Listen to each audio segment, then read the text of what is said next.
रजिया सुनाए छठी मैया बजनी पे हो जैतू तू होई सहैया।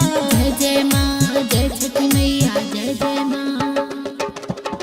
करिला रजिया सुनाए छठी मैया बजनी पे हो जैतू तू होई सहैया। रोवेले बजनिया बन के अधनिया अखिया गिरे होलो।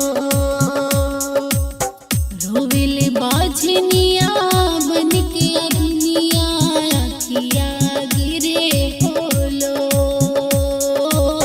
एक हिललनवा करनवा ये मैया तरह से गोदिया एक हिललनवा करनवा ये मैया तरह से गोदिया।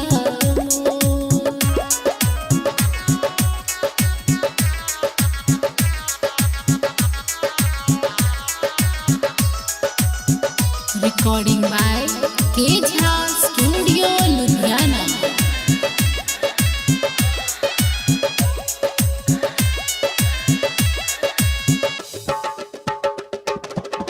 करिला परब हर साल माई गोदिया में दे दो एगो लाल माई। हाँ हाँ करब परब हर साल माई गोदिया में दे दाए गोलाल माई। सुनी रोजे तनवा बजनी के नमवा होखते भो। सुनी रोजे तनवा बाजन के नमवा होखते गो। एक हिललनवा करनवा ये मैया तरह से गोदिया एक हिललनवा करनवा ये मैया तरह से गोदिया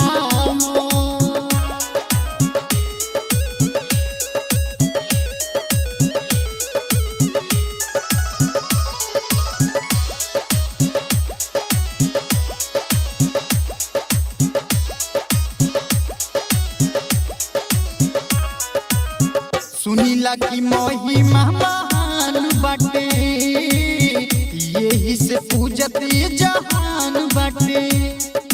जय जय माँ जय छठी मैया जय जय माँ। हाँ सुनतानी महिमा महान बाटे यही से पूजत जहान बाटे। गावेला भजनवा हन सुललनवा हथवा दूनो जो। गावेला भजनवा हम सुललनवा हथवा दूनो जो। एक हिललनवा करनवा ये मैया तरह से गोदिया एक हिललनवा करनवा ये मैया तरह से गोदिया।